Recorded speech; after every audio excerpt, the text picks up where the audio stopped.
You're listening to a Frequency Podcast Network production.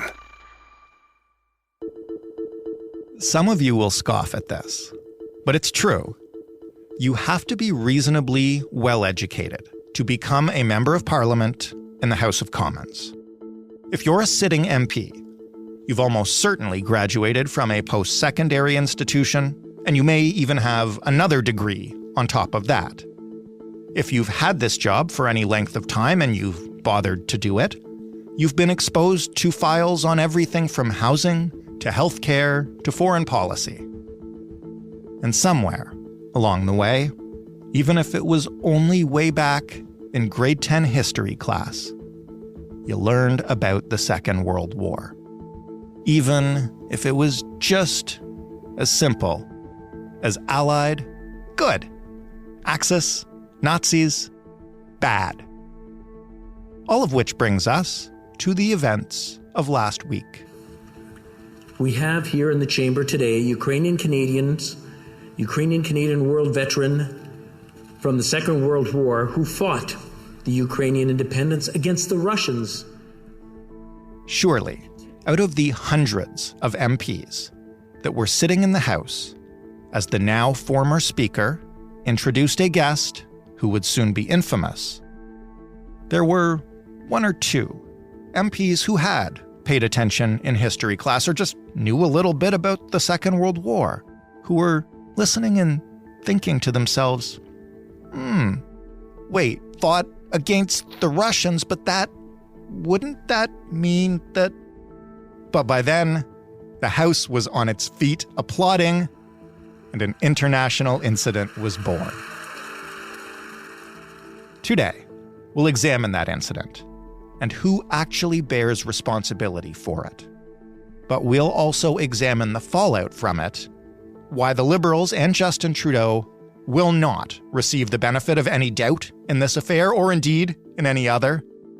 And we'll discuss what happens when a government gets tired and sloppy, and the public starts to see them that way.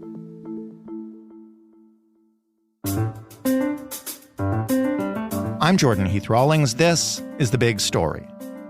David Moscrop is an author, podcaster, writer, and political commentator, including on this show when something wild happens in Ottawa, which, here we are again, David.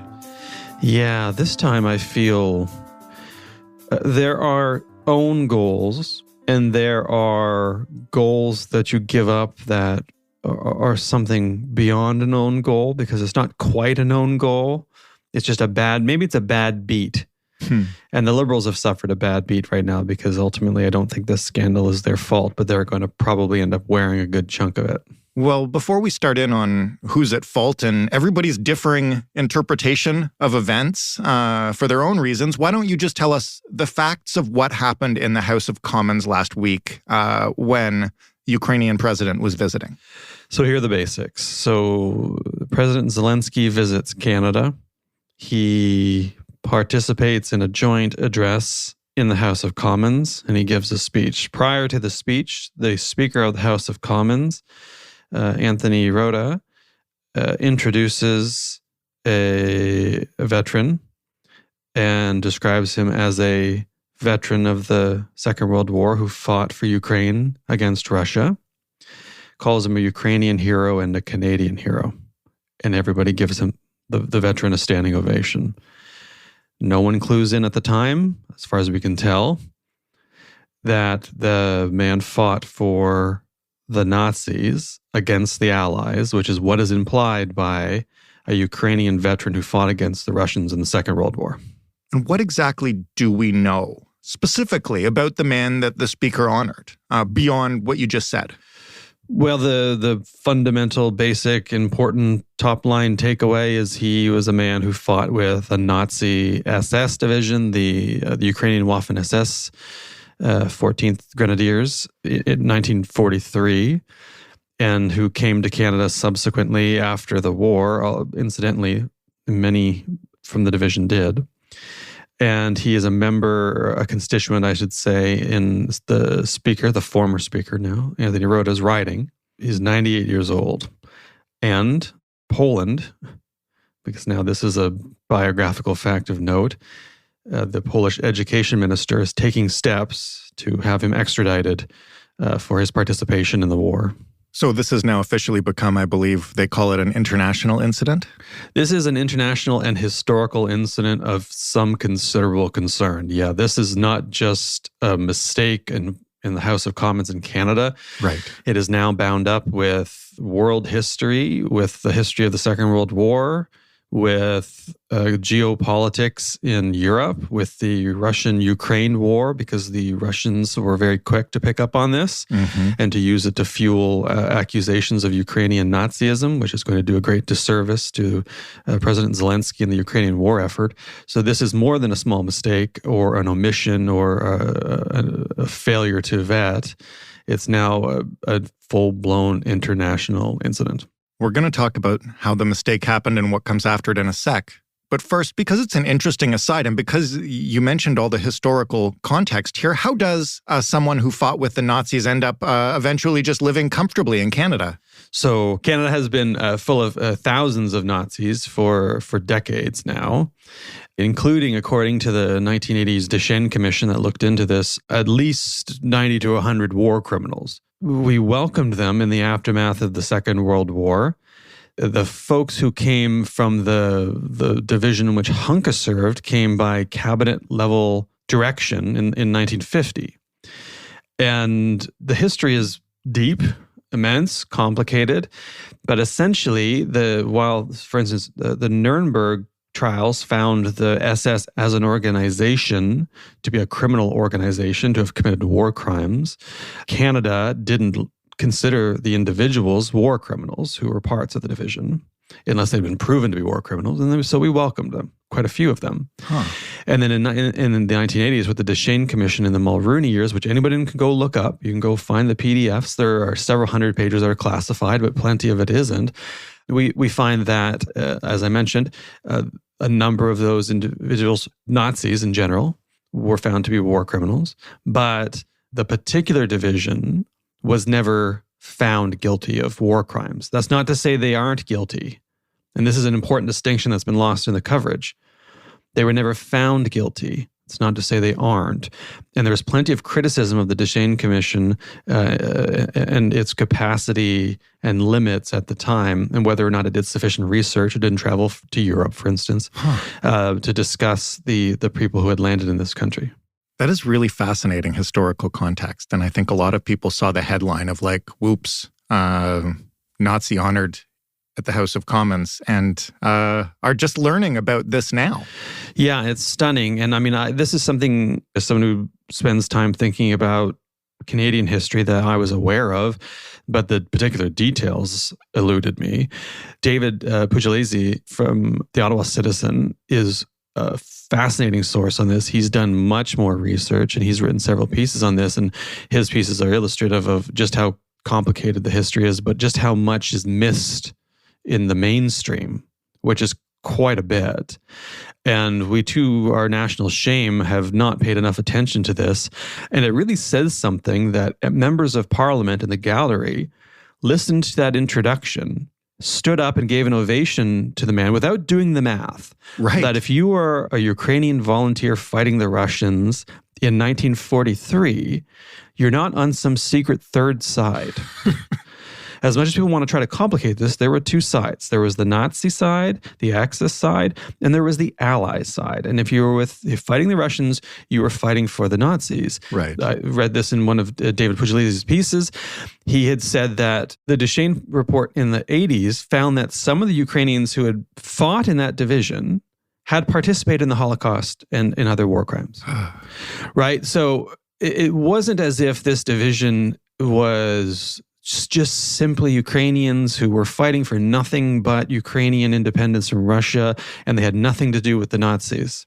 And we can ask ourselves a simple question of, well, if you've joined to fight up with the Nazis, whatever your end goal is, you are supporting the Nazi war effort, because the Nazis created the division to try to resist and shore up against the rise in ally troops who were complicating the German war effort. So you are directly serving the Nazi cause by supporting the Nazi war effort. Right. It's, you made a choice. Leaving behind the history for now, though I am sure there will be a lot more to learn about in the coming days because this isn't going away.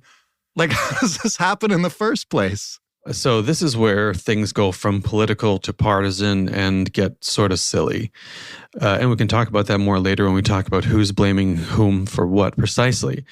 But the way the invitation would have worked and the way that the speaker, the former speaker himself has suggested was he, of his own initiative, invited this individual. Now, for a joint address, the speaker has a tranche of invitations that he is in charge of. Yes. So it's not the prime minister, it's not the prime minister's office, it's not the privy council, it's not MPs, it's the speaker. And what's the purpose of those invitations? Like, what are they for? Well, you bring in honored guests. It's a way of stacking the gallery with notable individuals. It's the speaker's job to host notable people and to welcome them and to recognize them. It's a normal part of the House of Commons. Right. So, the protocol office does its thing. The parliamentary security, the protective security, really only checks IDs and puts you through the scanner to make sure you are who you're saying you are and you're not carrying any weapons. They're not doing background checks. They don't look up who you fought for in the Second World War. Exactly. But on the speaker's side, evidently, nobody did any vetting whatsoever or checking. And no one checked to see precisely who this veteran was. So it ultimately boils down to a failure of due diligence on the part of the speaker's office.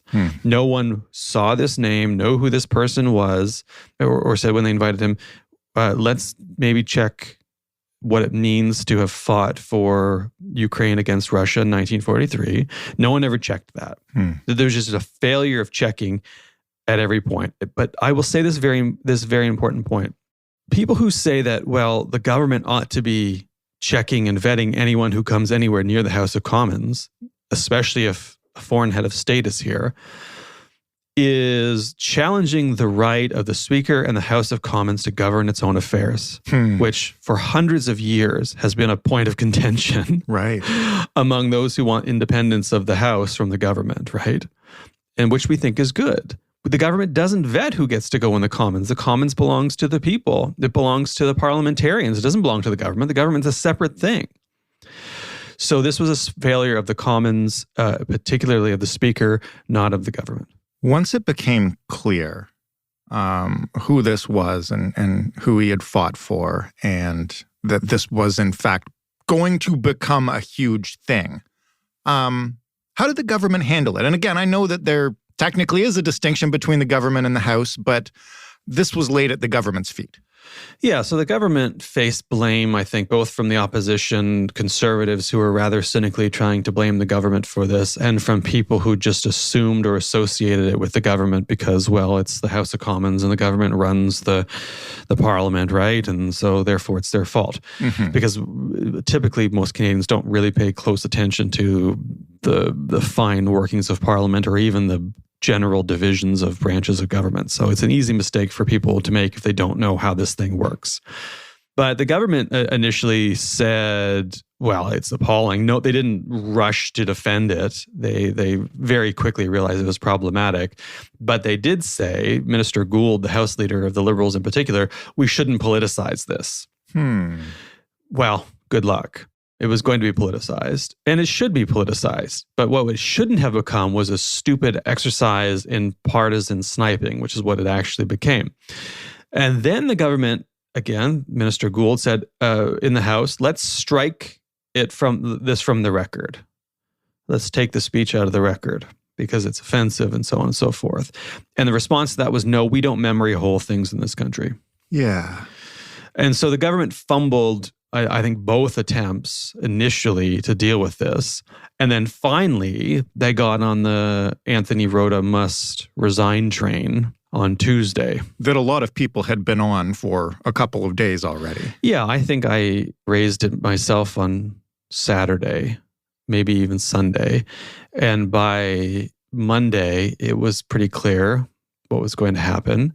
And by Tuesday, everyone agreed, including government ministers. And by the time government ministers are saying it, and they might have even said it Monday, some of them, but by the time that's happened, That's the end of it, because you can't really maintain the authority and trust that's required to govern the proceedings of the House if, you have the parliamentarians saying, we don't trust you anymore. Mm-hmm. There was the most awkward thing. On Monday, the Speaker had to preside over a question period, which was in no small part about him. Right. And his failure. So watching that, it was very clear he couldn't stay. But so now the government is trying to defend itself against Conservatives and others who are blaming it for the whole debacle.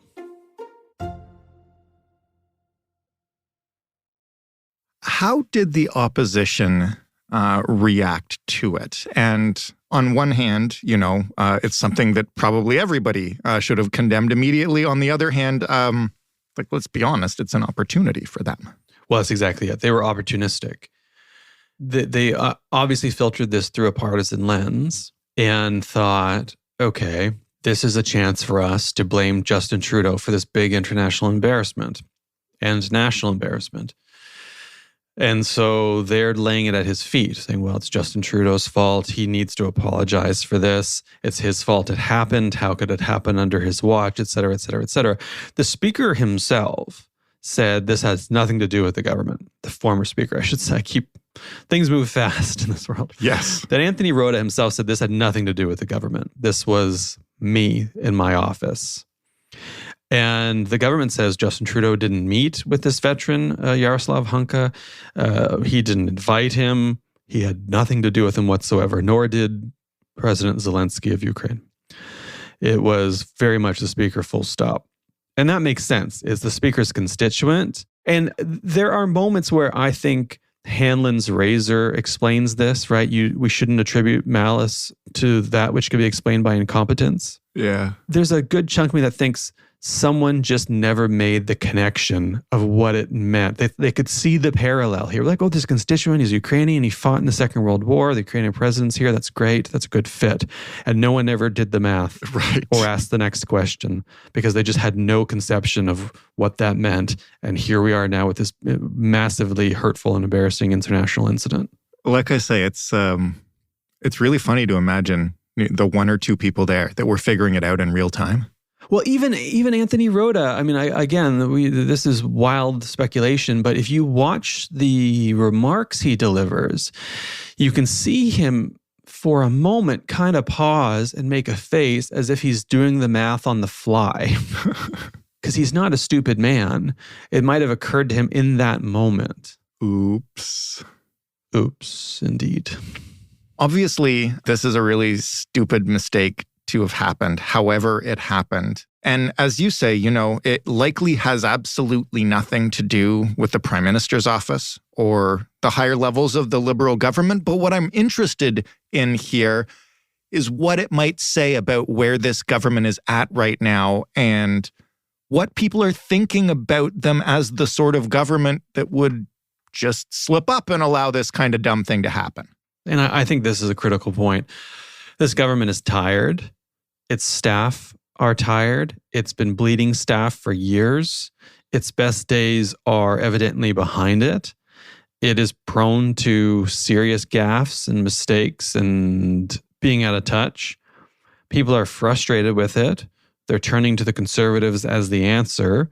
They are like a boxer in the late round of the fight up against the ropes in the seconds before the ref calls it. And so it makes a lot of sense that they might have been at fault here. And the Conservatives know that, and they're going to weaponize that for as long as they possibly can. And it will probably work with a significant number of Canadians who are primed and ready to blame this government for every last thing and to expect the worst of them. And that's tough. But you know what? Incumbency has its advantages and it has its disadvantages too, as cynical and sad as that often is. At some point, people stop giving you the benefit of the doubt. Yeah. And if you think back to 2015, 2016, and even into 2017, Justin Trudeau seemed infallible and untouchable. And then at some point, the veneer wears off and that changes. And governments age. Right? They get tired. The people who run them get tired. The people who are part of them leave. The staffers get younger, less experienced. You lose institutional memory. Your mistakes add up. Your scandals add up. People start to remember things they don't like. They start to blame you for everything that's gone wrong. And the longer time goes on, the longer it's likely that something goes wrong. We've gone through a pandemic and an affordability crisis. The pandemic is still with us. The affordability crisis is still with us. And people are tired and upset. And they're not going to blame the opposition for that. They're going to blame the people who are in power. And so you're going to wear that. And it's the conventional wisdom in this country is that governments defeat themselves. And that's why. And this government is ultimately going to defeat itself. Its clock's going to tick down to zero. And in the meantime, it's going to get stuck with every single last little scandal that pops up, whether it's responsible or not. And the Tories know this, and they're going to make the Liberals deal with it right until the end. And it's looking like more and more likely that end is going to be sooner rather than later. What does that perception do to the government's attempt to handle more critical files? Like, right now, I mean, obviously foreign interference and extrajudicial killings, allegedly from India, are on the table here. When the public perception of the government is that they can just, mess up and invite a Nazi into the House of Commons, what does that do to their ability to handle those files seriously? Well, I think it reflects a real skepticism that they're able to deal with those files that is entirely fair for the reasons that we just covered. And it diminishes trust in their capacity. But if they can deliver some wins, then that could shift, right? I mean, there's a lot of time between now and 2025, if we're talking election. A lot can change. Governments have come back from poor performance and been reelected. The British Columbia government of Christy Clark did it in 2017. It was a lock that Adrian Dix and the NDP were going to win. The headline of the province newspaper was, "This man could kick a dog and still win," showing Adrian Dix. And then Christy Clark won. I mean, it can be done. And if the government starts delivering on housing and people feel the relief, it could have a real shot, although that's unlikely because it's going to take a long time to get lower house prices if we ever get them. If they can deliver on more affordable groceries, ditto, but again, ditto. So they could, in theory, come back from this. But if they take some big swings on housing, on grocery affordability, and so on pharmacare, and they don't connect, well, then they strike out. I know you won't mind a baseball analogy. Please. They're swinging for the fences here with every pitch. And they're either going to connect and put one up into the 400s, or they're going to strike out. And they're a tired batter. So the money's on strikeout, but you never know. Sometimes you connect. And there's not that many innings left in the game, so you can't play small ball and hit a bunch of singles and hope it adds up. That's right. There's no small ball anymore. It's all swinging for the fences. Last question, because you've said 2025 for the next election. You also said sooner rather than later a couple minutes ago. There was briefly talk yesterday about the fallout from this perhaps leading to a confidence vote for this government. How would that happen?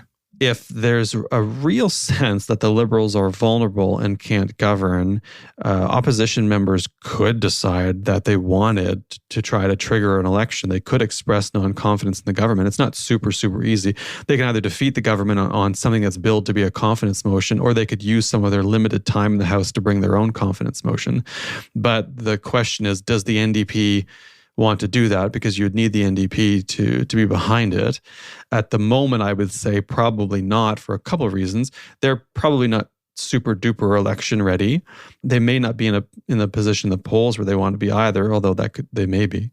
But more to the point, the pharmacare bill is due in this session of Parliament. Right. And this is a marquee promise from the NDP, a marquee demand.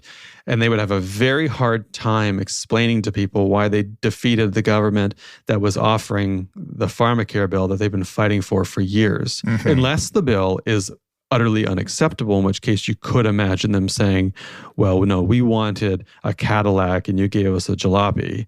And so we had to pull the plug. But I think they're going to wait and see because there's some important stuff on the docket in Parliament. So I think it's unlikely the government falls over this anytime soon. That said, it's certainly an option that parliamentarians have in their back pocket if it gets that bad.